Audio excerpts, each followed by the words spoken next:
Sveiki, aš Danutė, dirbu administratorė. Šiam darbui, galima sakyti, beveik nereikia specifinių žinių. Tačiau man jis tinka, nes tokia jau esu, domiuosi viskuo po truputį.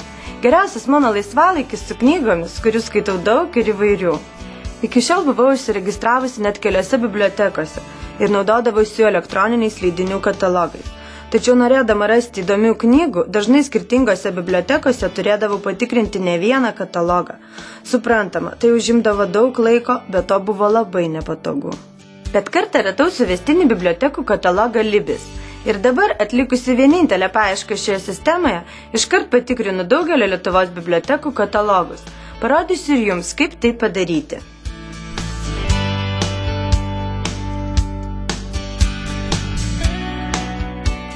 Tad keliaukime į www.libis.lt.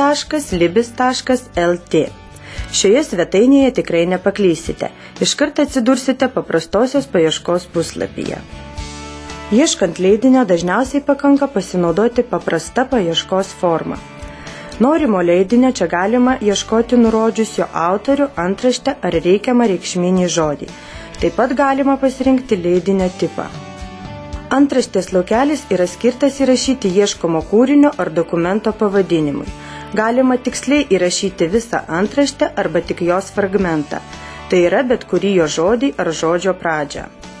Jei įrašę atskirą žodį arba žodžius paliksite parinktą nuorodą frazės pradžia, surasite tik tas antraštės, kurių pirmasis žodis ir bus tas, kurį įrašėte.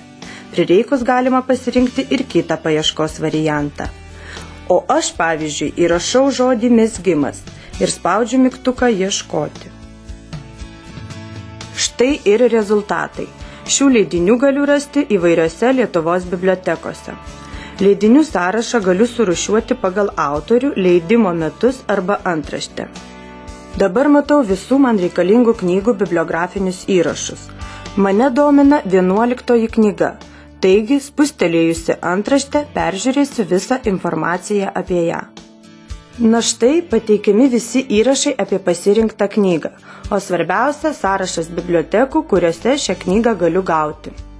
Išsirinkę norimą biblioteką ir spustelėję jos nuorodą, galėsite pažiūrėti, kiek bibliotekoje yra norimo leidinio egzempliorių ir rezervuoti leidinį, jeigu esate registruotas tos bibliotekos lankytojas. Prisijungti labai paprasta. Tai reikia įvesti savo skaitytojo pažymėjimo numerį, o vietoj slaptažodžio savo pavardę.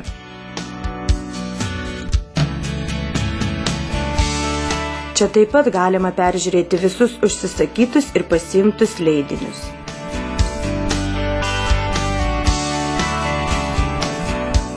Kartais pasitaiko, kad nerandu reikiamo leidinio arba paieškos rezultatų būna be galo daug.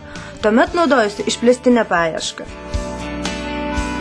Norint sužinoti, kaip efektyviau vykdyti išplėstinę paiešką ar gauti kitos informacijos, reikia spausti nuorodą į informacinį svetainės puslapį.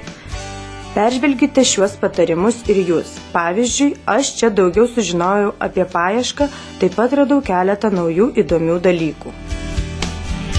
Kaip matote, viskas labai paprasta ir svarbiausia – naudinga.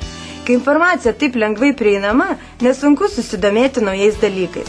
Būtinai pabandykite ir jūs.